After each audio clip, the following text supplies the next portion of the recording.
नमस्कार, news capital express देख रहे हैं आप। भोपाल से खबर है जहां पर निर्वाचन आयुक्त अनुपम राजन की पत्रकार वार्ता। मध्य प्रदेश की 6 सीटों पर होगा पहला चरण मतदान।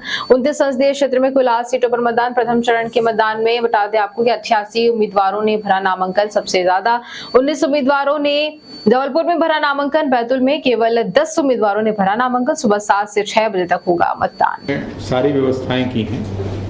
गर्मी को ध्यान में रखते हुए छाया की व्यवस्था, पानी की व्यवस्था, मेडिकल किट, ORS पैकेट्स वगैरह संपूर्ण व्यवस्था की गई है क्योंकि गर्मी धीरे धीरे बढ़ ही रही है।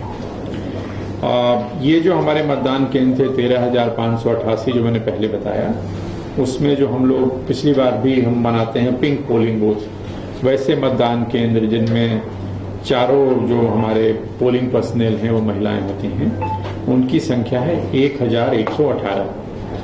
तो प्रथम चरण में जो मतदान केंद्र है उसमें 1118 मतदान केंद्र पिंक पोलिंग बूथ हैं हमारे। जो हमारे दिव्यांग साथियों के द्वारा जो मैनेज्ड बूथ होंगे उनकी संख्या 33 है। इसके अतिरिक्त बालाघाट में जो कि थोड़ा नक्सल प्रभावित है उसको देखते हुए जैसा हम लोगों ने विधानसभा के दौरान किया था वो इस बार भी किया है। एक एयर एम्बुलेंस हमारी जबलपुर में स्टेशन है और एक हेलीकॉप्टर हमारा बालाघाट में है, ताकि किसी भी प्रकार की यदि आवश्यकता पड़ती है तो तत्काल हम आवश्यक सुविधाएं मुहैया करा सकें। अपने यहाँ हेलीकॉप्टर से पार्टियों को ले जाने की आवश्यकता नहीं पड़ती, तो हेलीकॉप्टर हम लोग किसी प्रकार के रिलीफ और रेस्क्यू के लिए बालाघाट में रखते हैं और एयर एम्बुलेंस जबलपुर में रखते हैं। प्रथम चरण में जो होम वोटिंग हुई है, आप जानते हैं कि 85 प्लस से ज़्यादा के जो लोग हैं और जो वैसे दिव्यांग साथी हैं जिनकी दिव्यांगता 40% से ज़्यादा है, वो घर से मतदान करने का विकल्प ले सकते हैं। तो जिन लोगों ने घर से वोट किया है प्रथम चरण में, 85 प्लस के लोगों की संख्या 5466 है, 5466। और जो हमारे दिव्यांग साथी हैं जिन्होंने सुविधा का लाभ उठाया उनकी संख्या है 2881, 2881। जो हमारे एसेंशियल सर्विसेज थी, अति आवश्यक सेवाएं, जिसमें इस बार हमारे पत्रकार साथी भी शामिल थे, उस श्रेणी से जिन लोगों ने पोस्टल बैलेट की सुविधा का लाभ उठाया है वो है 536, 536।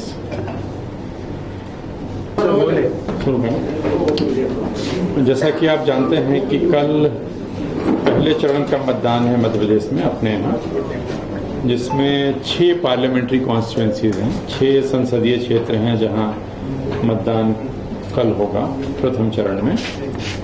इसमें अगर हम असेंबली सेगमेंट्स देखते हैं तो 47 असेंबली कॉन्स्टिट्यूएंसीज हैं जो इन 6 संसदीय क्षेत्र में शामिल हैं, और जो इसका विस्तार है वो 13 जिले इसमें शामिल हैं। कुछ जिले पूर्णतः शामिल हैं और 2 जिले जो कटनी और नरसिंहपुर है उसका थोड़ा हिस्सा आता है। 29 जो संसदीय क्षेत्र हैं उसमें से 6 संसदीय क्षेत्रों के लिए मतदान हमारा कल होगा। इसमें कुल जो कैंडिडेट्स हैं, जो निर्वाचन लड़ रहे अभ्यर्थी हैं, उनकी संख्या 88 है। इसमें 81 मेल और 7 महिला हैं। सबसे ज़्यादा कैंडिडेट जबलपुर में हैं जहां 19 कैंडिडेट हैं। शहडोल में सबसे कम अगर देखें तो 10 कैंडिडेट हैं। मतदान का जो समय है वो सुबह 7 बजे से लेकर के शाम के 6 बजे तक है।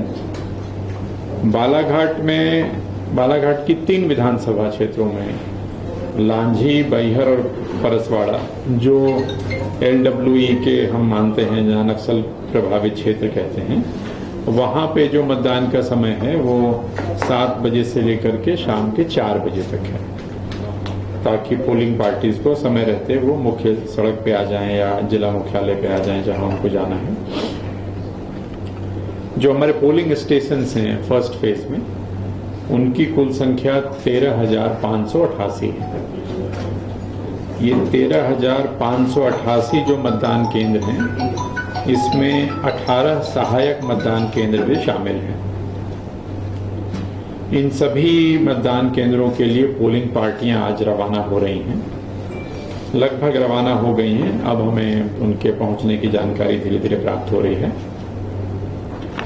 इसमें जो संवेदनशील मतदान केंद्र जो चिन्हित किए गए हैं, जो 13,588 में, उनकी संख्या 2,651 है। 2,651 संवेदनशील मतदान केंद्र है। इस प्रथम चरण का जो मतदान कल होगा, उसके लिए जो टोटल मतदाताओं की संख्या है वो 1,13,09,636 है। 1,13,09,636, जिसमें पुरुष मतदाता हैं 57,20,780 और महिला मतदाता हैं 55,88,669। थर्ड जेंडर के मतदाताओं की संख्या 187 है, 187।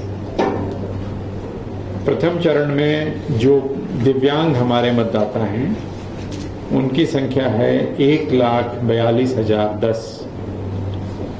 जो 85 साल से ऊपर के मतदाता हैं, 85 प्लस के मतदाता हैं, उनकी संख्या है 46,463।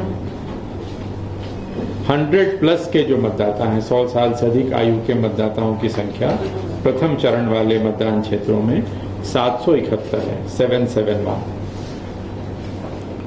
18 से 19 साल के जो हमारे वोटर्स हैं उनकी संख्या 3,44,244 है। 3,44,244। और जो सर्विस वोटर हैं, जिनको हम, जो सेना में लोग हैं जो PTPBS से मतदान करते हैं, उनकी संख्या 10,522 है। तो ये तो मतदाताओं की संख्या की स्थिति है। अब जो कई मतदान केंद्रों पे अभी तक हम वेबकास्ट जो कैमरे थे हम अंदर लगाते थे, कई मतदान केंद्रों पे इस बार हम कैमरे बाहर भी लगा रहे हैं ताकि क्यू मैनेजमेंट में हमें आसानी हो। और ऐसे लोकेशन जहां 2 या 3 से ज़्यादा मतदान केंद्र हैं, वहां पे हम उसको ये भी देख सकें कि बाहर में कोई गलत या गड़बड़ी की आशंका है, उसको समाप्त किया जा सके। जो हमारी MCMC कमेटी है, जो राज्य स्तर पे भी है और जिला स्तर पे भी है, जिसके माध्यम से अभी तक 23 विज्ञापनों को प्रमाणित किया गया है। मतदान प्रतिशत की जानकारी के लिए अपना ऐप है, वोटर टर्नआउट ऐप, जिसके माध्यम से वोटिंग परसेंटेज की जानकारी लगातार मिलती रहेगी। आपके माध्यम से ये भी मैं बताना चाहूंगा कि वोटर ID कार्ड के अतिरिक्त और भी 12 प्रकार के वैकल्पिक दस्तावेज हैं जिनके माध्यम से व्यक्ति वोट कर सकता है।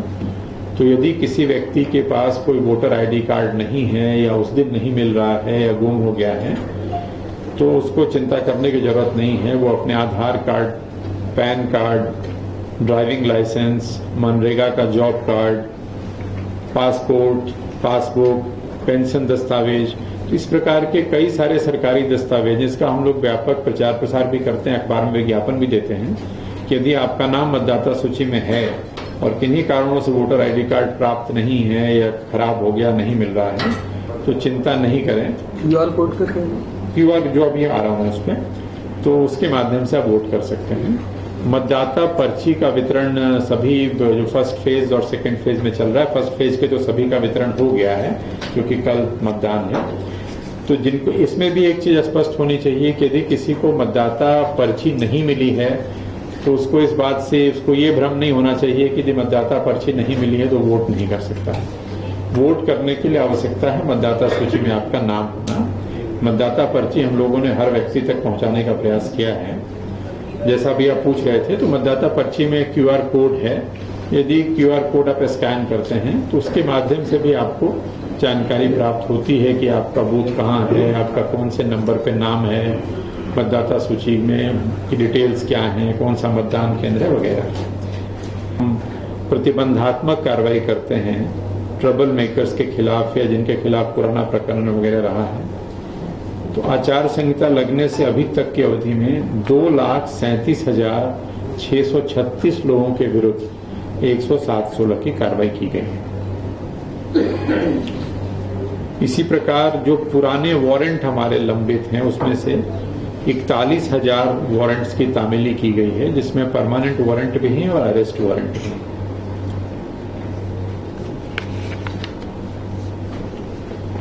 आचार संहिता लगने के बाद से ही आप जानते हैं कि जो नारे या होर्डिंग्स वगैरह या उसको हटाने की मिटाने की कार्रवाई की जाती है, पोस्टर बैनर हटाने की, वॉल राइटिंग मिटाने की, तो टोटल अभी तक 8,80,966 प्रकरण एक तरह से आप कह सकते हैं जहां पे इनका रिमूवल किया गया है, गवर्नमेंट प्रॉपर्टी से, पब्लिक प्रॉपर्टी से और प्राइवेट प्रॉपर्टी से। एफआईआर जो टोटल दर्ज हुई हैं वो है 922 अभी तक, जिसमें आचार संहिता के उल्लंघन के मामले हैं, ये डिफेसमेंट के मामले हैं, गाड़ियों का मिसयूज का मामला है, लाउड स्पीकर के वायलेशन का मामला है, बिना अनुमति के सभाएं करने का मामला है, इंड्यूसमेंट का मामला है। तो इन सभी को मिलाकर के टोटल 922 प्रकरण एफआईआर दायर किए गए हैं। वो है 18.46, राउंड फिगर में 18 करोड़ कह सकते हैं। अगर आप पूरा लिखना चाहें तो वैसे आपको सर्कुलेट भी कर देंगे। 18.46 है नगद, जिसकी वैल्यू है। लिकर मतलब अवैध शराब जो पकड़ी गई है वो है 29.38, लगभग 30 करोड़। जो मादक पदार्थ हैं उसकी कीमत है 20.86। जो प्रेशस मेटल्स हैं उनकी कीमत है 9.96 और फ्रीवीज और अदर आइटम्स हैं उनकी है लागत 42 करोड़ के आसपास। टोटल 120 करोड़ का सीजर है। जो हमारे नाके हैं अंतर राज्य के वाले जो बॉर्डर हैं, इंटर स्टेट बॉर्डर हैं 309 और इंट्रा स्टेट बॉर्डर है 562। ये राज्य के फिगर में बता रहा हूं। वर्तमान में जो फ्लाइंग स्क्वाड्स चल रही हैं उनकी संख्या है, सर इसको एक बार रिपीट कर दीजिए। अंतर्राज्यीय नाके, इंटर स्टेट जैसे यूपी 5 राज्यों से हमारी सीमाएं लगती हैं। इंटर स्टेट नाकों की संख्या है 309 और इंट्रा स्टेट है 562। फ्लाइंग स्क्वाड है हमारे 793 और जो स्टैटिक सर्विलांस टीम होती है जो एसएसटी है वो है 912। तो इस तरह से ये सीजर की जानकारी है जो आपसे मैंने साझा करी। और टोटल जो आर्म्स लाइसेंस है हमारे यहाँ राज्य में वो है 2,84,503। 2,84,503 शस्त्र के विरुद्ध, शस्त्र धारकों के शस्त्र के विरुद्ध अभी तक जो हम लोग जमा करा चुके हैं वो है 2,72,937। तो लगभग 100% आर्म्स जमा हो गए हैं। जो आर्म्स जमा नहीं हुए हैं वो उस श्रेणी के हैं जिनको छूट होती है, जैसे बैंक के गार्ड्स होते हैं, कई सुरक्षा कर्मी होते हैं, कई लोगों का आत्मरक्षा वाली बात भी होती है। तो आर्म्स जमा कराने की कार्रवाई लगभग पूर्ण है। थोड़ी बहुत बची है, कुछ जिलों में 3rd या 4th फेज वाले होंगे, वहां भी चल रहा है।